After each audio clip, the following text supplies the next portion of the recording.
Hola para todos y todas, deseo que estén muy bien. Les habla la docente Diana Cristina Taborda, docente del componente lógico. En esta ocasión les voy a hablar un poco de lo que se va a trabajar en la guía de aprendizaje número 1 del componente. En esta secuencia o guía didáctica vamos a trabajar el diagnóstico, es decir, vamos a mirar qué tantos conocimientos previos o no tienen sobre algunos conceptos. En este caso, lo que veremos en esas clases de la semana 1 y 2 va a tener que ver o tiene relación con fracciones y con las operaciones que se pueden hacer entre ellas, es decir, suma, resta, multiplicación, división. Y también vamos a hacer un repaso sobre interpretación de gráficas.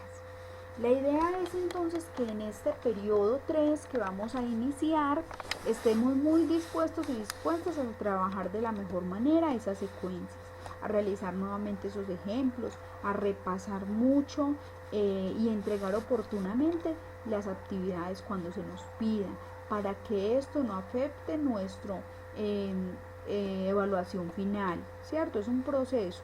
La evaluación es un proceso permanente en el que estamos observando cómo es que los estudiantes están llevando a cabo sus actividades y sus aprendizajes. Pero depende exclusivamente de ustedes. ¿Por qué? Porque en esta modalidad que estamos trabajando, que es trabajo desde casa, implica mucho trabajo autónomo. Es decir, mucho compromiso de ustedes. Por eso es importante tener los tiempos y sacar los tiempos para dedicarle a estos trabajos y a estas secuencias en los diferentes componentes. Entonces vamos a iniciar hablando un poco de lo que es una fracción. Una fracción entonces podemos decir que es una cantidad que se divide entre otra, o también podemos decir que es una unidad que se parte o se divide en partes iguales y de las cuales se toman solamente una cantidad. Y ese número fraccionario o esa fracción se representa con una barra, es esta que está aquí, esta barrita horizontal, que separa una cantidad de otra. ¿A qué cantidad se está separando? Entonces está separando una cantidad que está en la parte de arriba, que se llama numerador, y otra que está en la parte de abajo, que se llama denominador.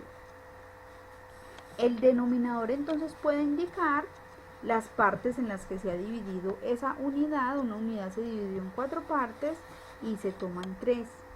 Las fracciones tienen varias maneras de leerse. Una de ellas, por ejemplo, esta que está aquí, esta primerita, que es 3 sobre 4, podemos decir que se dice 3 cuartos. 3 cuartos, la que sigue 10 quintos, la que sigue 23 séptimos. Hay varias maneras entonces de hacerlo y de interpretar. Entonces, en esas interpretaciones que podemos hacer de una fracción, encontramos en este ejemplo que tengo acá, esto es un círculo o una unidad completa, supongamos como una torta. De ella se ha dividido en 8 partes iguales. La división tiene que ser en partes iguales. Entonces, se dividió en 8 partes iguales. De esas 8 partes, solamente se tomaron 6. De 8 se toman 6. Se dividió en 8 y se toman 6. O también podemos decir es 6 dividido 8. 6 dividido 8. Entonces tenía 8 partes y tomé solamente 6. O también representa 6 dividido 8. Cuando hablamos entonces de que indica una división, podemos efectuar esa división si se pide que se efectúe. En este caso, 6 octavos, podemos decir que 6 dividido 8 también puede representar un número decimal, en este caso 0,75. Si queremos representar esa fracción en porcentaje, ¿cierto? Podemos hablar de porcentajes del 50%, del 60%.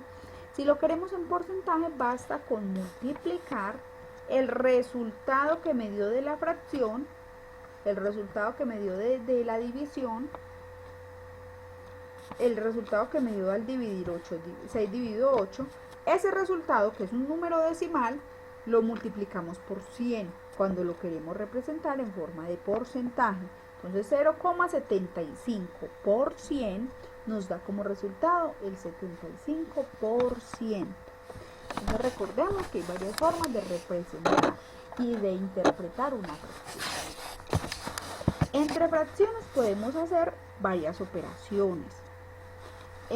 Podemos sumar o restar, podemos multiplicar o dividir. Cuando vamos a sumar o restar, es importante tener en cuenta como dos aspectos. El primero es cuando los denominadores son iguales. Cuando los denominadores son iguales, para sumar o restar se procede de una manera. Y cuando son diferentes se procede de otra. Entonces vamos a mirar el primero. Cuando los denominadores son iguales. Entonces cuando los denominadores son iguales, lo que nosotros tenemos que hacer es conservar el mismo denominador. Vamos a sumar 7 cuartos más 8 cuartos. Entonces lo que hacemos es, conservamos el mismo 4, porque tienen el mismo denominador. Miren el mismo número en la parte de abajo. Lo conservamos y sumamos lo que está en la parte de arriba, porque en este caso estamos sumando. Entonces 7 más 8 me da 15. 15 cuartos, o 15 dividido 4. La representación decimal la encontramos al dividir 15 entre 4. Entonces 15 dividido 4 me da 3.75. Si yo quiero representar este numerito que tengo acá, este decimal, que apareció de hacer esta división entre estas fracciones, ¿cierto? 15 dividido 4. Entonces yo lo que hago para representar en porcentaje es multiplicar por 100. Entonces 3,75 por 100 me da 375 por 100. El ejemplo número 2, observamos una resta, pero miren que tienen el denominador igual, o sea que yo pongo el mismo denominador y resto, porque aquí nos están indicando que es una resta, resto lo que está en la parte de arriba, o sea 9 menos 2, 9 menos 2 me da 7, 7 octavos. Recordemos entonces, esta es la representación decimal de esta suma, esta es la representación fraccionaria en esta suma de fracciones, me dio 7 octavos. Si yo lo deseo representar en forma decimal, yo lo que hago es dividir 7 dividido 8, 7 dividido 8, me da 0,875, ¿cierto? 875 décimas. Ya lo que yo hago con este numerito cuando lo quiero representar, este que está acá, yo lo quiero representar en forma de porcentaje, yo lo que hago es multiplicar por 100. Este resultado lo multiplico por 100 y en este caso me dio 87,5%. 87,5%. Estas fracciones que tengo acá es muy importante determinar entonces si están sumando o restando. Si están sumando, conservo el más. Si está restando, conservo el menos y efectúo la operación que me están indicando. Y como tienen el mismo denominador, pongo el mismo denominador. Pero cuando tienen diferente denominador, yo debo proceder de otra forma. ¿Cómo lo hago? Entonces vamos a mirar lo que nos están indicando acá en este ejemplo. Multiplicamos en cruz. Multiplicamos en cruz. Entonces 1 por 3 lo escribo. Como aquí hay un más, conservo el más. Si hubiese un menos, conservo un menos. Entonces 1 por 3 más el resultado de multiplicar en cruz aquí.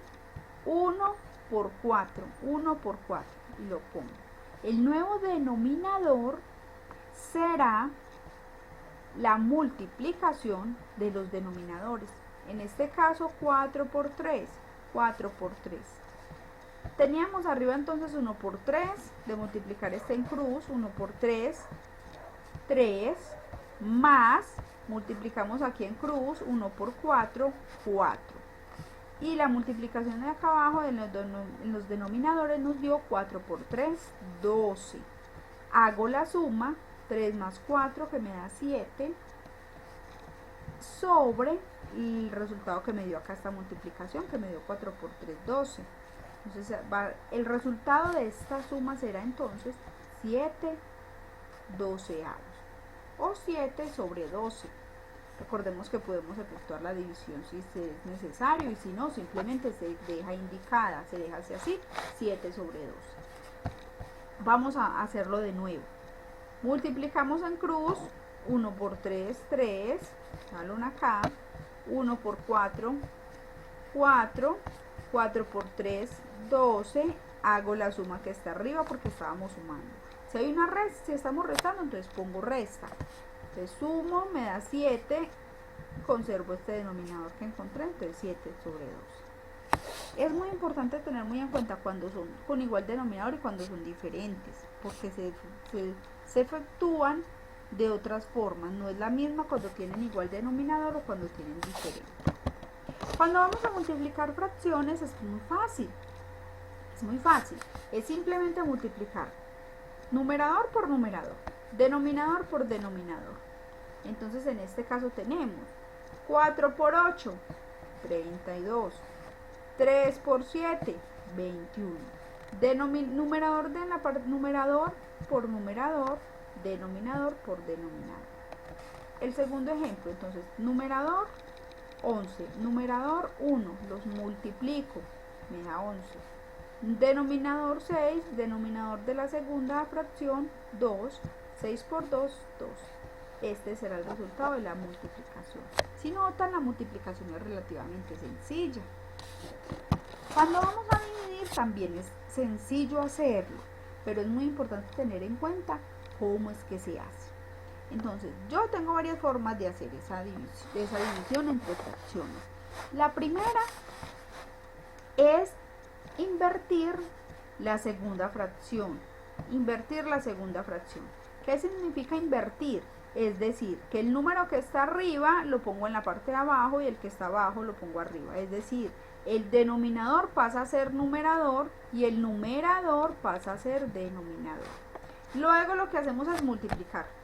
Después de que yo invierto o que yo cambio de lugar en los números de la segunda fracción, lo que yo hago es multiplicar. Entonces vamos a mirar. Tenemos 8 tercios dividido 6 cuartos. Vamos a invertir a 6 cuartos, es decir, que me va a quedar el 4 arriba y el 6 abajo. Y luego lo que hacemos es multiplicar. Entonces teníamos 8 tercios por 4 sextos. ¿Por qué ya quedó 4 sextos? Porque recordemos que vamos a invertir esta segunda fracción. El 4 lo vamos a poner arriba y el 6 abajo. Y lo que hacemos a continuación es multiplicar. Entonces 8 por 4, 32, 6 por 3, 18. Les decía que hay varias formas. Claro, son prácticamente la misma, pero sin hacer tantos cambios. Aquí, para hacer esta división, yo también puedo proceder de la siguiente manera. Multiplicando en cruz. 8 por 4, 3 por 6. 8 por 4 será el numerador, 3 por 6 será el denominador. También podría proceder así, si notan es lo mismo, solo que en este caso yo lo veo más evidente porque invertí, ¿cierto? Invertí y luego multipliqué. Vamos a ver el segundo ejemplo. 15 sextos dividido 8 tercios. Entonces invertimos la segunda fracción, es decir, el 8 va a quedar abajo, el 3 va a quedar arriba y multiplicamos 15 por 3, que me da 45, que sería lo mismo multiplicar 15 por 3, 45, 6 por 8, 48. Y ese será el resultado de esa división entre esas fracciones. Si ven, no es tan complicado. Es importante hacerlo muchas veces para que nos pueda ir quedando mucho más claro. Ahora vamos a hablar un poquito de la interpretación de gráficas. Es muy importante la interpretación de gráficas porque es una situación o es unas ideas matemáticas que vemos en muchísimas partes. Muchas cosas que representamos en la vida real está representada mediante gráficas. Entonces es muy importante que podamos comprender cómo hacemos esa lectura o interpretación. Para eso es muy importante conocer o entender la información que se está estudiando, ¿cierto? Para poder leerla de la mejor manera. Es muy importante también conocer cada uno de los elementos, valores o números o etiquetas que nos están dando en esa gráfica. En este caso, aquí hay un ejemplo en donde nos dicen que esta gráfica representa la cantidad de televisores vendidos en un almacén durante los primeros días de la semana. Del día 1, día 2, día 3, día 4. Esos números que están acá, estos números que están acá abajo, día 1, día 2, día 3, día 4, representan los días en los que se está analizando cuántos televisores se vendieron. Estos números que están acá representan cantidad de televisores vendidos. Cantidad de televisores vendidos por cada día que está aquí. Después de que nosotros hacemos esta interpretación, en donde esto significa la cantidad de televisores vendidos y estos los días, ¿cierto? Ya podemos entonces interpretar o hacer una interpretación o responder a ciertas cuestiones o preguntas que puedan surgir de esa gráfica. En este caso tenemos ¿cuántos televisores se vendieron en total durante los primeros 4 días de la semana?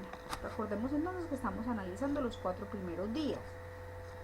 Para determinar esa pregunta, para poder determinar y darle respuesta a esa pregunta, es muy importante entonces sumar la cantidad de televisores que se vendieron cada día para poder saber el total, ¿cierto? Si yo quiero saber el total, sumo lo que se hizo cada día. Y es muy importante entonces para eso observar la gráfica. El día 1, la barra sube hasta el número 5. La barra sube hasta el número 5. Miremos acá. En el día 1 la barra sube hasta el número 5. Quiere decir que ese día se vendieron 5 televisores. En el día 2 la barra sube hasta el número 4. Quiere decir que se vendieron 4 televisores. En el día 3 sube hasta el 3. Quiere decir que se vendieron 3 televisores. Y el número 4, el día 4 sube hasta 5. Entonces quiere decir que ese día se vendieron 5 televisores.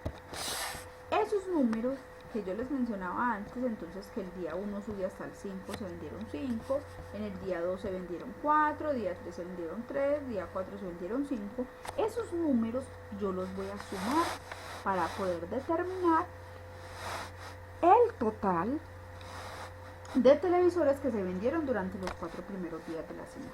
Entonces 5 más 4, 9, 9 más 3, 12, 12 más 5 me da 17. Quiere decir que durante los primeros 4 días de la semana se vendieron 17 televisores. En matemáticas y en cualquier área es muy importante saber dar esa pregunta, saber escribir esa respuesta. Si me están preguntando por el número total de los televisores, yo debo de escribir este número 17 solo. Este número 17 solo que está acá no representa nada. ¿Cuándo representa algo? Cuando yo le doy nombre. Cuando yo digo eso ¿qué significa? Entonces significa que en los primeros 4 días de la semana se vendieron 17 televisores. Hay que responder muy bien la pregunta. También pueden surgir otras preguntas, por ejemplo, ¿qué día se vendieron menos televisores? ¿Qué día se vendieron más televisores? ¿Cuál es la diferencia entre lo que se vendió el primer día y lo que se vendió en el segundo día? Entonces, son muchas preguntas que surgen de ahí, que no están explícitas o que no están tal cual en la gráfica, pero que sí la podemos interpretar o hacer esa lectura a través de lo que vemos en la gráfica. Entonces, para responder al día en que se vendieron menos televisores, lo que hacemos es mirar en la tabla o mirar en la gráfica cuál es la barra que está más corta. ¿Cuál es la barra que está más corta o que subió menos en comparación con las demás? En este caso, la barra que corresponde al día 3 sube solo hasta el 3. La primera sube hasta el 5, la segunda sube hasta el 4, la tercera sube hasta el 3 y la última sube hasta el 5. ¿Qué quiere decir? La barra del día 3 es la más corta, lo que indica que fue el día en que menos televisores se vendieron, que en ese día se vendieron 3. Fue el día en el que menos televisores se vendieron. Cuando hablamos del día en que más televisores se vendieron, podemos hablar cuando hablamos de ese más, podemos hablar de algo que se llama moda y que vamos a estar trabajando en este tercer periodo. La moda representa la frecuencia más alta, es decir, el número que más se repite, y cuando hablamos de moda no estamos alejados de la realidad.